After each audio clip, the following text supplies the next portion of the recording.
Hello and good evening, good afternoon or good morning, depending on your preference for tuning in to Eat the Storms, the poetry podcast. This is episode 11, season 7, and I'm your host and producer, Damien B Donnelly, and I'm delighted that you have decided to join us today.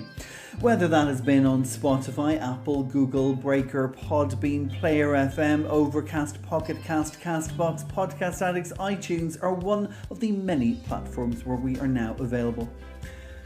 Today we are taking poetic journeys from Belfast in Northern Ireland to Canberra in Australia.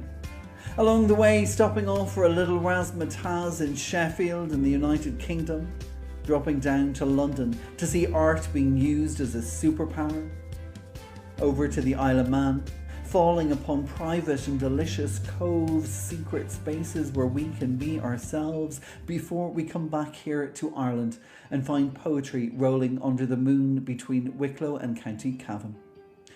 So what more is there to say other than it's time to get on with today's show? So settle down in the sofa, curl up on the bed, or leave the weekend cleaning for the midweek.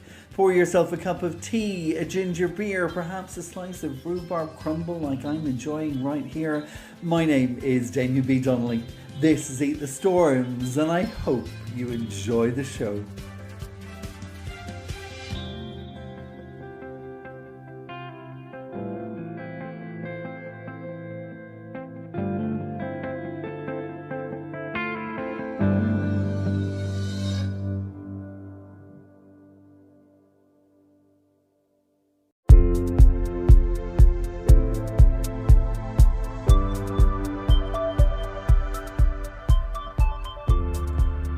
For my first guest on the podcast today, we are heading to Australia to a writer who splits their time between Billabong, New South Wales and Canberra in the Australian Capital Territory, though she was originally born in Belfast in Northern Ireland.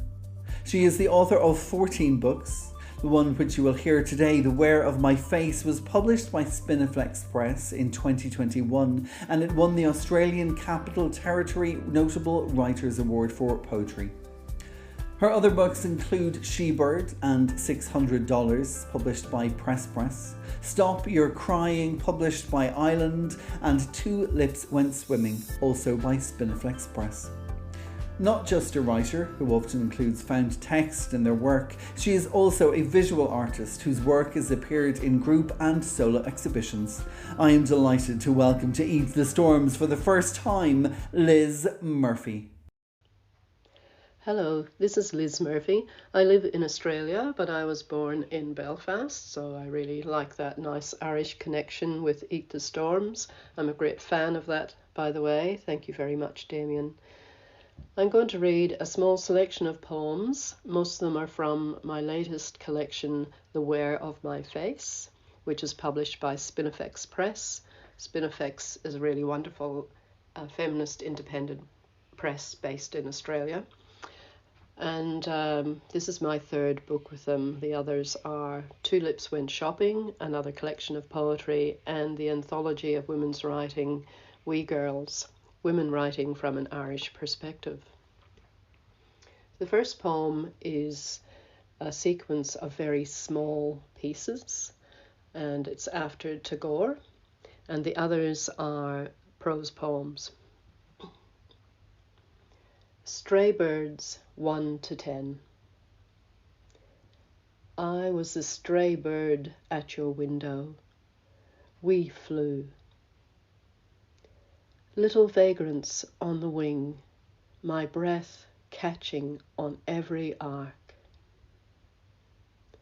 The world was ours, we thought forever. Now the oaks are on the turn.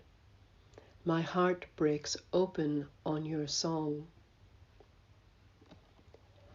After the rain, birds fall on the drunk grass. Still, I am drunk on you. Your touch, slight. A feather. There is laughter. We fly again. Your feathers fall, splinters of the sun. I collect them. The trees we planted together, singing above us. Birds two by two, their small nests. A night bird strikes its delicate bells. Under the deer moon, birds dream, we dream, I dance. Love is peace, a flutter in the silence. Exodus. In the dark quilt of witching hour, ravens stir black on midnight blue. A full moon lights their way. Bomb-tired, bullet-weary, most wait for thistles of daylight. The sun rises on a sea of masks set in grief. A blanket, a bundle, a child clutched to chests, some with not a person left in this world.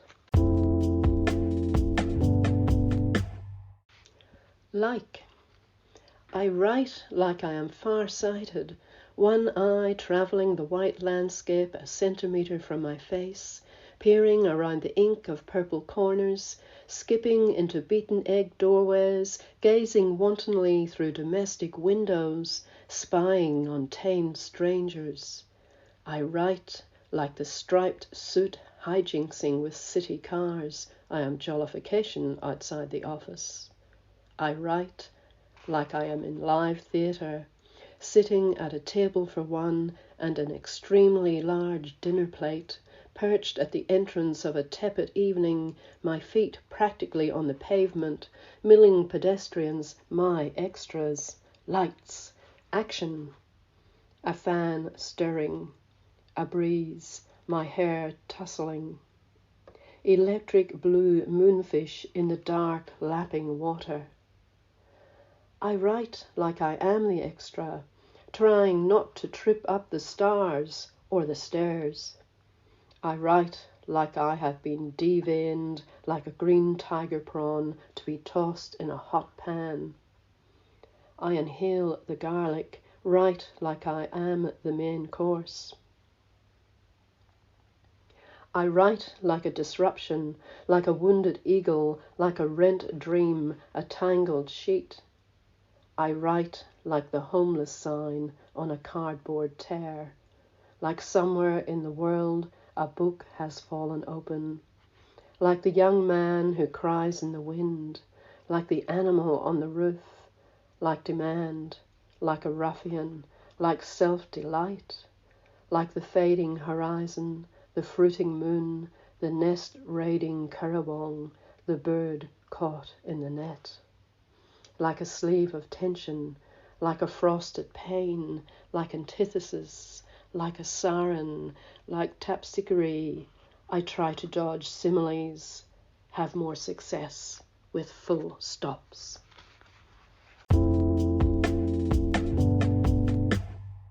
Rips. She wings through the airsphere, casts mauve shadows, cuts through ice, thaws frost. Leaves crinkle, become brittle. She is a star performer, thinks she is a smash.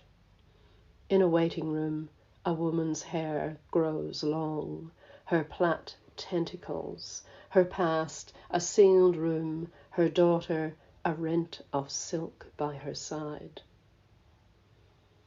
What of this plastic, he says, with his plucked turkey head tilting upward.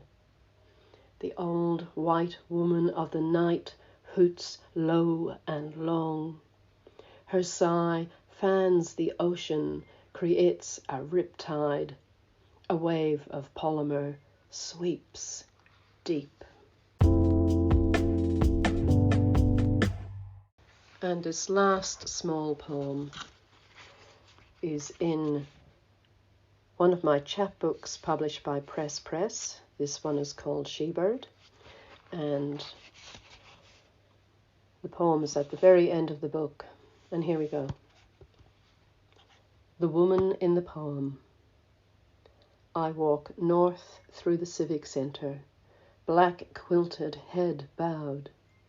Their precipitous flight south, pigeon meteors just above ground, at ear level, a scrape above.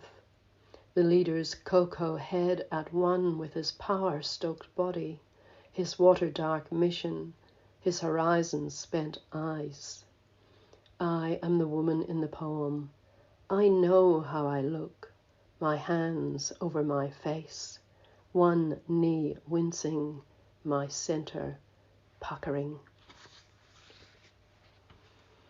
Thank you. Thanks for listening.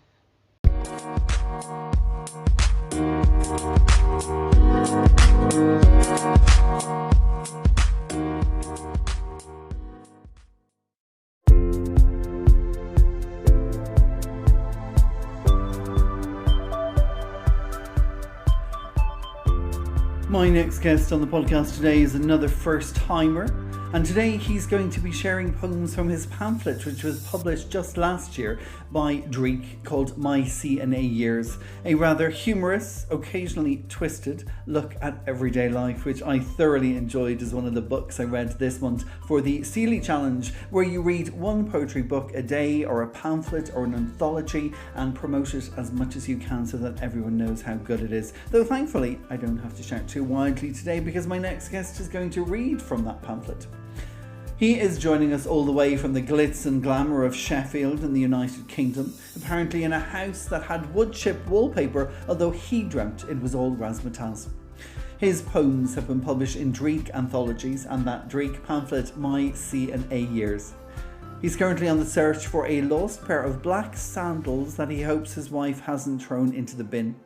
Any sightings, please let us all know. For the moment, this is the shoeless, or sandalless to be precise, Roger Waldron. Good evening, Damien. Roger Waldron here. Thanks for the invite. Very excited. A little nervous, maybe. The first one is the first in the pamphlet of My C&A Years, which was published last year by Dreek. Thanks again, Jack. Fly on the Kitchen Worktop, a documentary. I've just swatted a fly with a Poetry Book Society recommendation. I know you would understand my actions if I told you it was my last act on a rather stressful day. The next one, Shoplift Local. That geography teacher who lives opposite has found his way across and asked if we would like to join his neighbourhood watch scheme. I wanted to punch him in the face, but I couldn't be bothered. He told me of his passion for all things Crime Watch, and I told him my love for petty crime and shoplifting in general. Then sold him a red 4-slicer toaster. He said he'd let me have the 20 spot, and I promised him a matching kettle.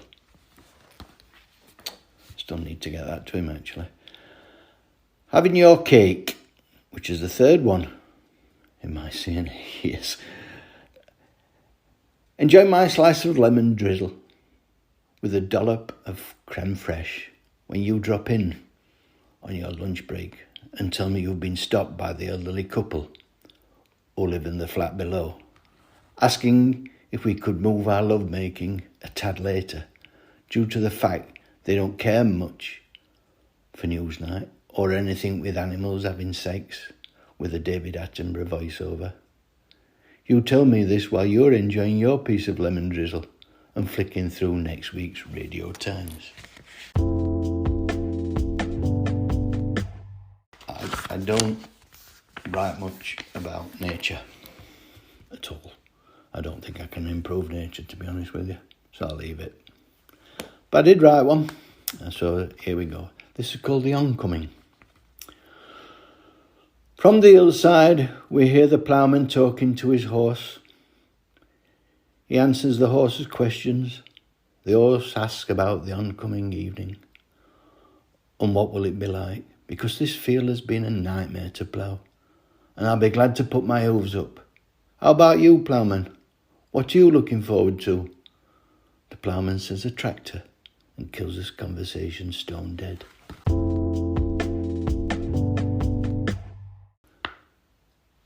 Next one. Digging in my archives. When she told her friends that I was more of a cafe sort than a restaurant kind of guy, and I like beer and fags, that's when they started digging into my past. And found in my younger days I was quite partial to a finger buffet and what my aunties would have called a nice spread. As you're gathering, my poems you won't wake up in the middle of the night scratching your head, arse or elbow. They're just things that pass me by as I walk through life. Sweet smell of failure. She asked if I could smell urine. And when did I last change my underpants? I didn't think these were topics we'd cover on our first date, but I told her it was 2 weeks since I'd changed my underwear. And they were nice and warm but damp. This is when she made her exit. And I followed 2 or 3 pints later. I walked home in the rain. The only bus I saw displayed not in service. The driver waved, and I took care to look nonchalant.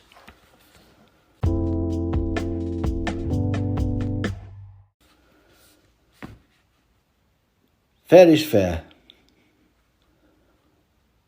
While living with an Irish beat poet, I took out a subscription to Naked Wines. We enjoyed each other's company until one night he arrived back from a reading, saying he's going back to Ireland. He's learnt of a tax dodge. That'll keep him in good stead. He tells me I can keep the 2 folding camping chairs. Naturally, I gave him 2 bottles of red. I thought this was a fair and decent swap.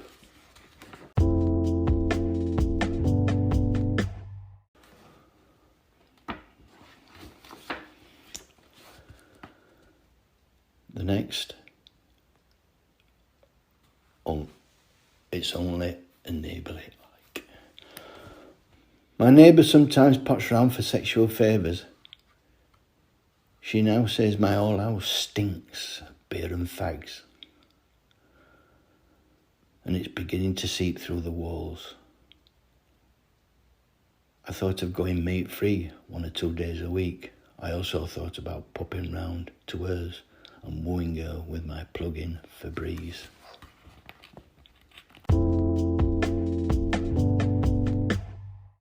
The next, wind blows my poetry, of course. I've been pulled to one side by my creative writing tutor, who says she can see a pattern forming in my writing. She says there's a lot of breaking wind in my poetry. She asked me if there's any reason for this because she finds it offensive. I tell her it's my bad guts. That's giving me some jib. She seems happy with my medical explanation. Romance with a technical know-how. I've been romantically linked to a woman who sits at the end of the bar by the barman whose fingers drinks during nibbles. She asks if I would like to retire to her room, where she could tell me about her husband's passion for easy-iron shirts and show me how to use the complicated trouser press without getting my fingers burnt.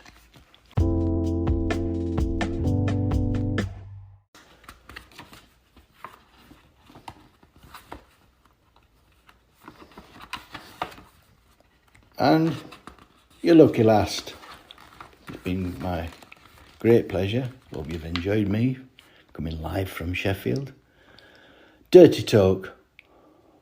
While discussing my future love life with a woman I'd met down at the Coin Laundrette, she told me she wasn't interested in marriage or a sex life and poetry that spouts from broken settees. I asked if she'd like washing. She said that was out too. I knew then she wouldn't like my backside when I stood up. I wondered if her eyes would follow me. My departure. I doubt it.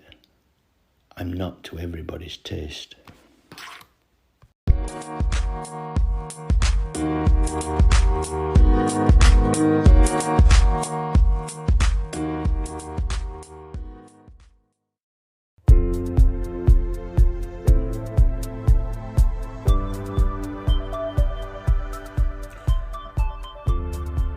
My next guest today is absolutely no stranger to the podcast, having appeared at various times over the course of our 7 seasons, and even this season he was with us to celebrate our special Pride episode, and I'm thrilled to say that he is back today, sharing poems from his latest pamphlet, which is our collection of the week. He is a Manx poet. That means he's from the Isle of Man, and he's a performer and an editor, though he's currently living in Brighton and Hove. He's published 16 anthologies. His work has appeared in various publications including Ambit, The Mott, Rialto, Poetry Wales, Under the Radar, and some of his previous pamphlets, which you've heard on the show, have been Trothbone from Uncollected Press, Queerfella, the joint winner of the Rialto Open Pamphlet Competition, and his new pamphlets, The Isle of Sin from Polari Press, which just came out in March, and The Whole Island, which you're going to hear from today. It was published by Valley Press just last month, and as I said, it's our collection of the week. Please give a big cheer in the privacy of your own home for returning stormer and poetic powerhouse that is Simon Maddrell. Hi, Damien. Thank you so much for inviting me back to Eat the Storms. I'm Simon Maddrell. I'm going to be reading from my 4th poetry pamphlet, The Whole Island, which was published by Valley Press on July the 5th, 2023. The final sentence of the titular poem, which in Manx Gaelic is En Slain Elian, is on the edge of extinction. On the edge of the whole island, the edge of our language hovers. And it inspired this first poem. Our language drips. In the dark, I am afraid of meeting my emptiness, but I must return to the isle of my birth before I become my own extinction. Our native Igilg was nearly silenced from what only it can express. I nearly zipped my own lips in a black-bagged lack of understanding that it is language that restores our place, that speaks louder than any plinth, that, when it cries, deepens the sea. It is near impossible to describe the sun rising, but it is possible to feel the language of the sun setting on darkness.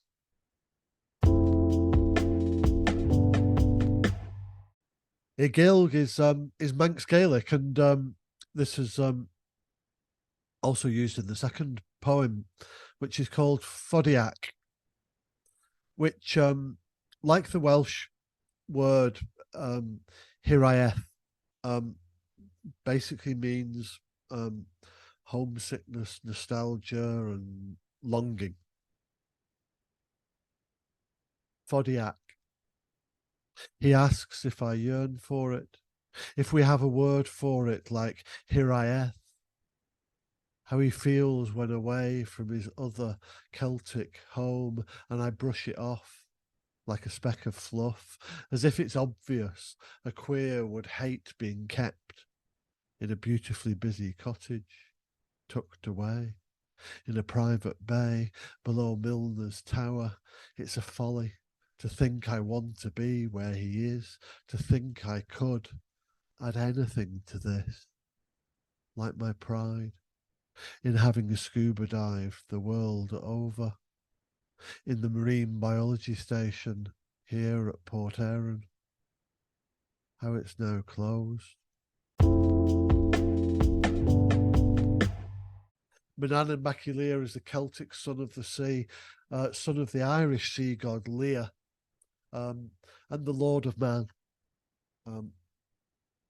And according to legend, the creator of man too.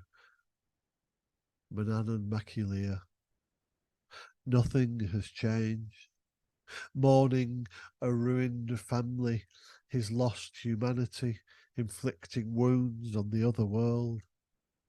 His tears, pearls that fled the sea, turn into that single mountain island where I was raised from my mother's womb, gasping for life in a tent for 7 days, 7 years, or 70 months. I now forget when I cried.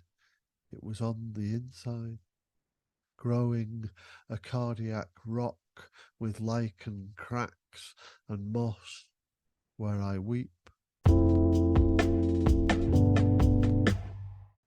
The next poem, Puffin Mother, it's probably worth mentioning that the puffiness is in fact the Manx shearwater, and that Ironfella and Rothan are Manx dialect and Gaelic for Rattus rattus, or in this particular case, Rattus norvegicus. I'm sure you know what that means. This is Puffin Mother. You abandoned the nest, left our sanctuary, pushed away by the Ironfella, also eating up Puffinus, who only appears to be you. We perch plastic models to bring you back, better versions of ourselves, perfect in the way no offspring can be. We played sounds of domestic bliss, borrowed from a faraway colony. We lined up loudspeakers atop the cliffs like a picket fence, singing apple pie. Whether due to this highly fabricated world or Rothan's absence, you returned, not home exactly, because you were a different mother. But you came back just the same, and are in fact still here, even so long since you went away.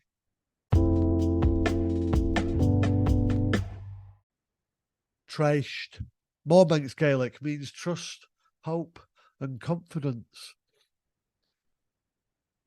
A 3-legged man was bored of the island and caught a ship through the universe, where he reached a dark puddle, standing on one leg, another lagging, shaking between fear and anticipation. The third leg stepped into the puddle. This leg, certain it wasn't a black hole. After all, there was no event horizon, meaning the puddle edges didn't glow. However, his mother popped up and said, "Only the boring get bored." So the man, with all those legs intact, came back to the island and visited all of the places he ever loved. On the edge of everywhere, there is always something new, and all the scenes we've played before never feel the same. In 1991, I stepped out of my skin. For the first time, there was a young man sucking a cock, like he'd arrived back home at last. Not in the sense of the 70s oblong blocks of Manx ices unwrapped and shoved into a round cone, but more so that rocket lolly, you remember, wide at the bottom, ridged with a sweet-lipped tip of white chocolate. The 90s wonder at what dialing 0898 offered. Cool, fresh, and wild for it. Until just after that moment of melting white, hundreds and thousands flashed by, now too exposed to survive so raw. I crawled back into my skin, sagging and dragging itself to the bathroom. Then I threw up.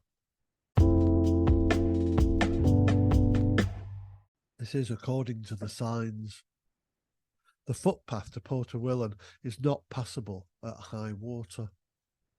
My mind floods and races with anticipation as I circle the sea-walled red Napoleon, passing under a Civil War battery like we face in our own islands. The unoccupied land, where I find a tiny bathing creek, looking purpose-made for the likes of us. Private and delicious, like the young men I imagine, in this cove, a secret space to be ourselves with careless abandon and timely attention to all the tides, flowing inside, even rippling in our deepness. One could be left alone, with the only escape being those uphill trails to Gobnerona, paths within bracken and olden woods, a maze hiding many answers, and trees with many arms. Thank you so much. My final poem. The Vikings didn't need roads to plunder and burn wooden vessels, graves, not tricks. A queer-shaped ball kicked about and back and over that wall. Without the love of Antinous, rich dukes envied its land and its rights, no sooner grasped than sold, to be owned by George III in 1765. A hanging chalice. Freedom is an oxymoron. Flourishing is a drag queen owning herself. Thank you so much.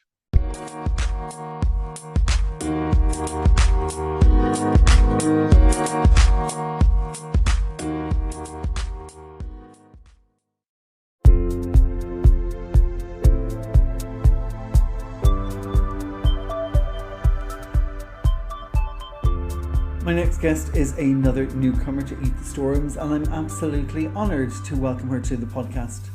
She developed a love of poetry early on, over 80 years ago in fact, when evenings in her house were filled with neighbours as her mother recounted the escape of Red Hugh O'Donnell.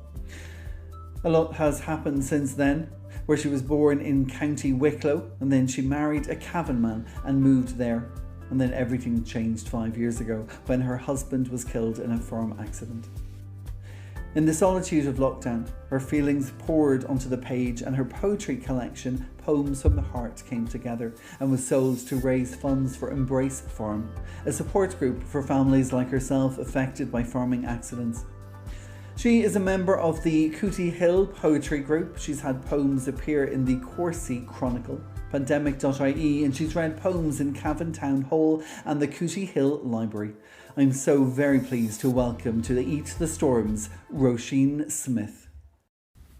I'm Róisín Smith, born and bred in Wicklow. I married a Cavan man and came to live in the area over 50 years ago. Unfortunately, life changed forever for me when I suffered a bereavement some 5 years ago. I lost my husband through a farming accident. My way of dealing with the loss was to keep active, enjoy the great outdoors with the support of family and friends. When lockdown forced me to stay at home alone, I turned to rekindling my love of poetry. I love nature, and every poem I write relates to the beauty around me and human interaction with nature. My first poem is called Nature Trail. My grandkids often told me they were on a nature trail. I sometimes wondered what it was, or did they go by rail? And then I discovered I could have the same at home, from my bedroom in the morning, even when I am alone. I drew back my curtains, the sun had raised its head, the golden lines so beautiful across the cattle shed. They slide upon the water of the lake right down below, the ducks and geese just waken and put on the little show. The black clouds move across the sky like a foxhound on the run when a farmer would be coming with his little gun. The cattle, they lie huddled underneath the tree. They are dazzled with the brightness and they can hardly see. The buttercups and daisies open up their little wings just in time to hear the birdies that have started for to sing. A fox peeps out behind the hedge and sniffs around the ground. He's hoping that some tasty food might just be left around. Then comes a big pine marten and gives his neck a twirl. The purpose of his visit is to find a lovely squirrel. And now I have had my tour, the sun has reached my room, and the beauty of this nature has cleared my doom and gloom. So I thank God for these wonders He has given me to view, just from my bedroom window, and I can share it all with you.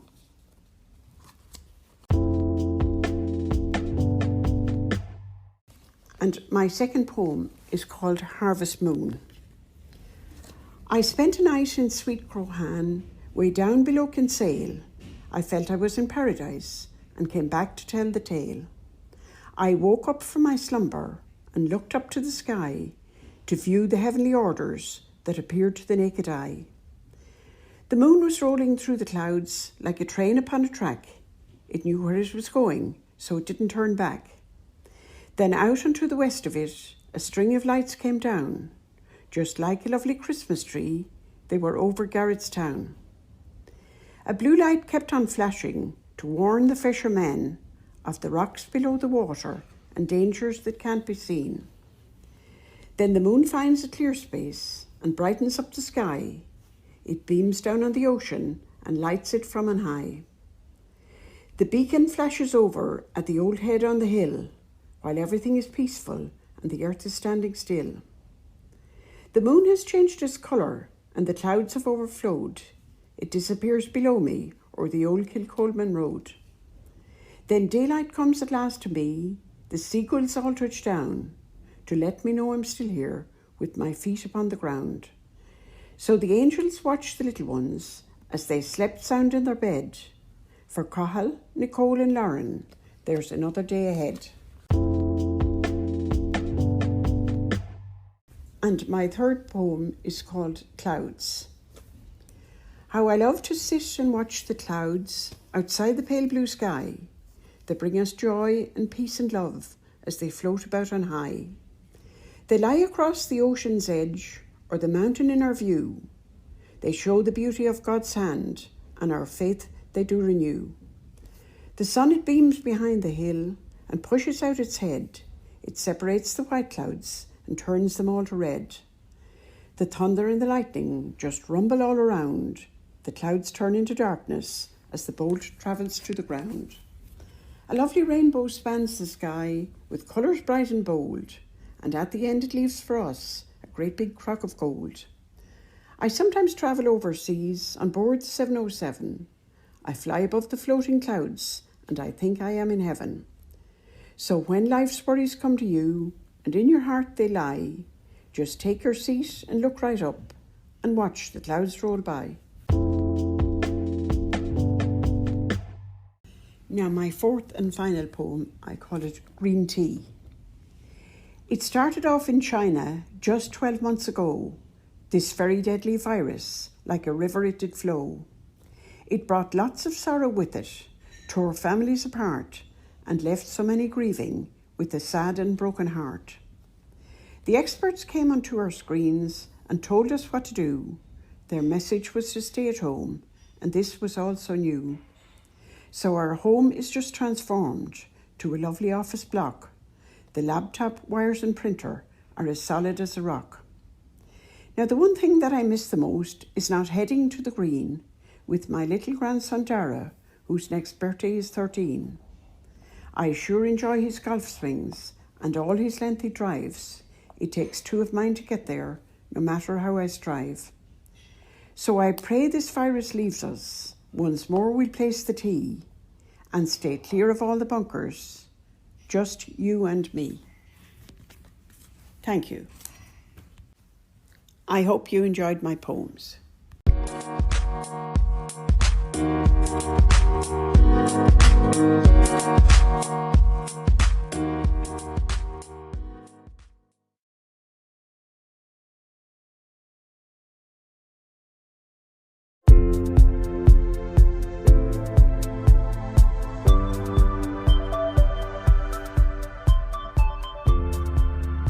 My final guest on the podcast today is no stranger to Eat the Storms. It was also with us for our Pride episode back in August this year, and prior to that he's been a reoccurring stormer, and you know how I love when a guest wants to come back and read more on this show. He is a performer and a writer from London, a graduate of the Roehampton University with a degree in drama, theatre and performance studies. He's a collaborative artist who loves nothing more than working with people, exploring various topics and themes in his poetry. In the past, he's appeared with us to share work from his poetry projects, Beauty Within the Cracks, and also Art is My Superpower, which you'll hear more from today. He's currently working on his third project, but thankfully he's taken time away to come and join us. Always a joy to have his positivity and light back here with us at Eat the Storms. This is MANNY. The first piece I'm going to do for you today is called Unwanted Noise. In this piece, I'm talking about a few years ago, I was having negativity online about the way I looked, about my skin colour, sexuality, and a few other things. So I reflected on that. You can find this piece on my second poetry project, Art is My Superpower, and I hope you guys enjoy. This is Unwanted Noise. I listen to the rain as it taps against my window. I look over and watch the droplets fall so slowly, like tears, as I sit still on my bed and begin to think. I've always loved creating, ever since I was little, but I didn't know it'd bring a plateau of shadowing voices that had so much to say. Lots of unwanted noise that could fill a whole room. It flew at me from all different directions.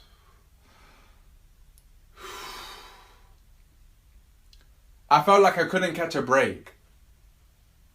Tears well up as I sink down into the ground. I couldn't even tell what was happening. I forgot how to shout. Feeling like I lost my voice. You can hear a faint sound, but not much. I begin searching for my voice, checking for its hidden noise, but I couldn't find it. They had so much power, turning the blue walls into chaotic black. What is happening? My bones felt like a mirror about to shatter into a million pieces. The silence was the loudest it's ever been, drowning everything else out. Time goes by so slowly. It starts to move around and whisper in my ear. A sudden fear goes right through me. Where are you coming from? Sneaking in through any cracks you can find, stopping me in my tracks, making me feel stuck in a maze, mind in a constant loop, feeling lost in the haze. Four walls, please catch me as the cracks begins to open up beneath me. Where's the spotlight? I can't seem to find it. I don't think I can do this. Everything seems so blurry. Mysterious, mystical mist begins to form around me. closing me in.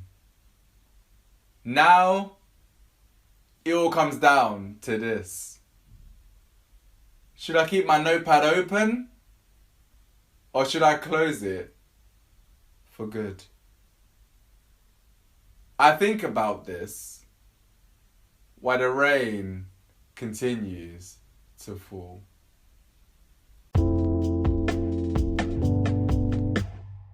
The next piece I'm going to do for you today is called Peace and Healing. This is off my poetry project, Art is My Superpower. It's all to do with finding things that help us feel at peace and also saying that we have to make time for healing. So this is Peace and Healing. I hope you enjoy this piece. The wind whistles quietly around me. I close my eyes as I lose those fears. The calmness I feel just sat here soothes my mind. Sometimes it's so hard to find that peace when so much is happening around you. This is something I've noticed. Peace is something we all seek. When the noise takes over, the shadowing winds cloud our vision and makes us feel weak. Peace is something we all need. We have to create our own peace bubbles, be deep in thought, the power of meditation, stillness in the world. Peace is something we all deserve, so I hope we can all find things that help us feel good and helps us feel at peace. We also need to take the time to heal. Take a step back to reflect after everything we've been through. We deserve some time to heal, time to recharge. So let's take a slower pace and enjoy everything around you, the beauty of the world. May we find that space to heal and reflect, as this is important.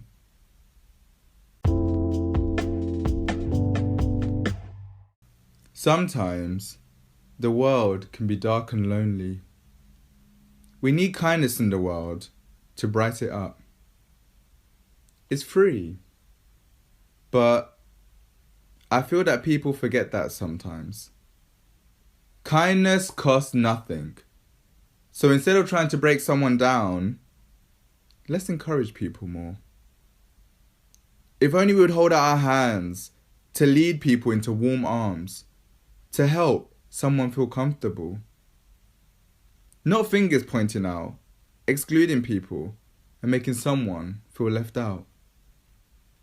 If only we would help people more, instead of looking for faults, judging the person, insulting and hurting people.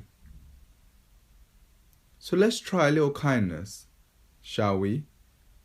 At the end of the day, kindness is free. Thank you for listening, and I hope you enjoyed my poems today.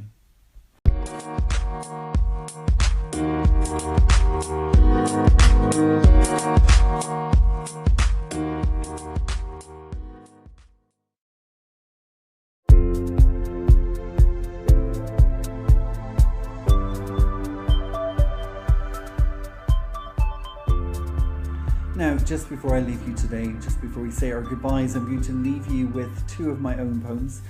I'm going to read two ekphrastic poems, two poems that are inspired by pieces of art, because this upcoming Sunday, the 20th of August, I am giving a workshop on ekphrastic poetry, or ephrasis, at the casino in Marino, where I work as a tour guide. It's the end of National Heritage Week, and we are celebrating by writing poems that will be inspired by the paintings that are hanging on the wall of our current collection called Person, Presence and Perception. The first poem that I'm going to read is from my Stickleback, my micro collection, which was published by the Hedgehog Poetry Press 2 years ago. And this first poem is inspired by the painting by Kandinsky, which was called Ludwig's Church in Munich. And this poem is called Kandinsky Coming Apart.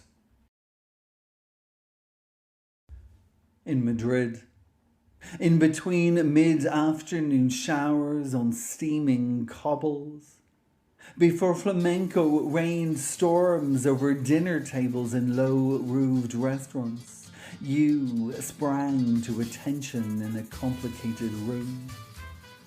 A burst bag of Skittles scurrying along the wall like Signac for a second, with all his suggestion and syncopated shape.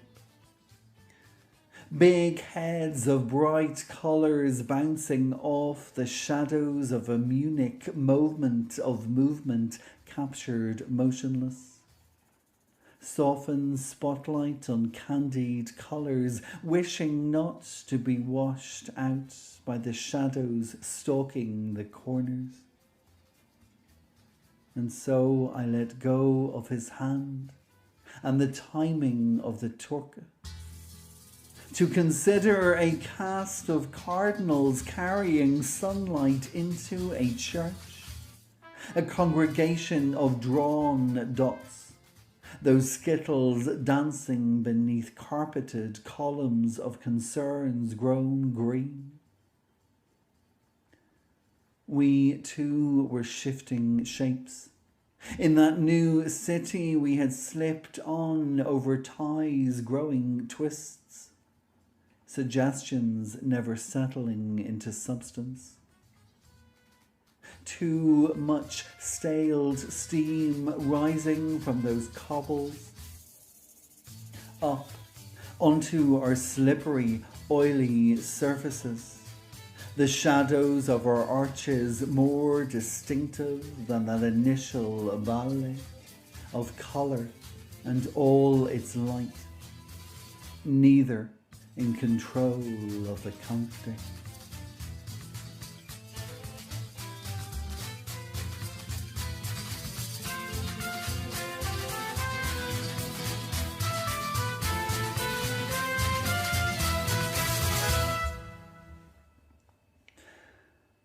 And the second and final poem I'm going to share with you today, the second piece of phrases, is called Under the Microscope.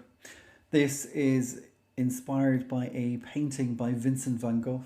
It's called Seezicht by Scheveningen, the seaside by Scheveningen in the Netherlands. And just a little side note that when this painting was actually viewed on the under the microscope, they found that sand particles had been captured underneath the paint, trapped there when Vincent actually painted it during an oncoming storm.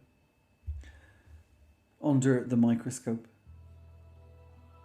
Scheveningen sand, framed under brushstroke where paper was pinned to canvas, under a quiet howl at the edge of this earth. Storms can come on slow, like crows, still only gulls in his first attempt to convey a sense of insecure. An early oil, so close to all that water. Still incompatible a century later, you and I, same beach, barely brushed in colour, not even a pin to commit us to that time now.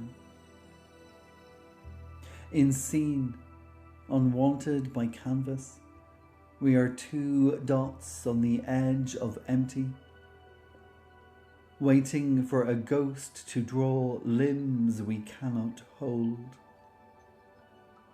Sand smacks the skin of all we were unable to build a frame for, and that quiet howl, still so far from sea.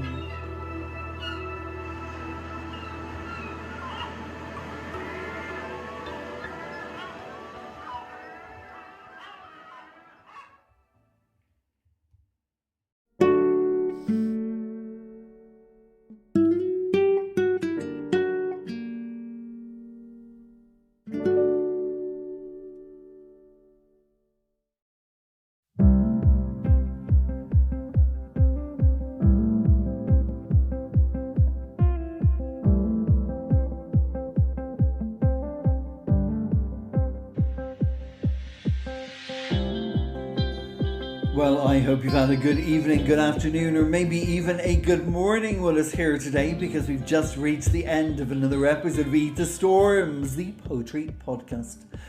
Coming to you on Spotify, Apple, Google, Breaker, Podbean, Player FM, Overcast, Castbox, Podcast Addicts and iTunes.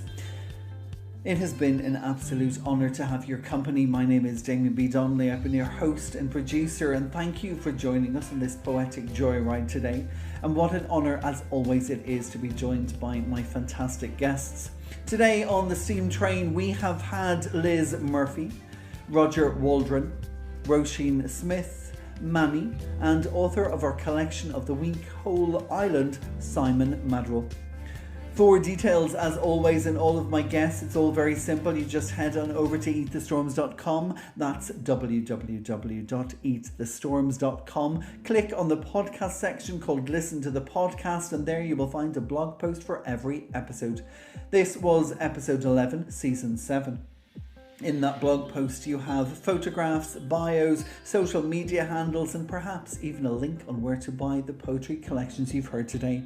So please feel free to purchase their collections, and also spread the word to family and friends that there is a friendly podcast on your closest platform waiting to keep you company for a jolly hour. And speaking of jolly hours, we only have 4 more episodes of season 7 before it's time to take a break. Although for me, taking a break is a rather interesting way of saying I will be stopping with the podcast, but then focusing all my time and energy on launching issue 3 of The Storms, our journal of poetry, prose and visual arts. For this issue, I was joined by the incredible Nitty Casa, who was my sub-editor, and we've just spent the past few weeks finally whittling down the final lineup. The theme might have been shelter, sanctuary and sanctum, but it was really tough to whittle it down to the final selection. As always, you want to publish so much, but space and money, of course, mean that that's an impossibility. But I do believe we will have another incredible issue that will hopefully find a place not only on your bookshelves, but also in your heart over the coming months. Emails are now going out to those who made it through, and to those who unfortunately didn't make it into this issue but who will be invited to submit again for the next issue. That's it from me for today. Thank you so much once again for joining me. Thank you to my guests. It's been a pleasure knowing that you're out there tuning in, whether you're in the middle of the M1 or pulling the duvet cover up over your head so that you can stay in bed for just a little bit longer. Until next week, look after yourselves, bring a brolly for the rain and sun cream for the heat, and until we meet again, of course, as always, all together, stay bloody poetic! Oh, thank you.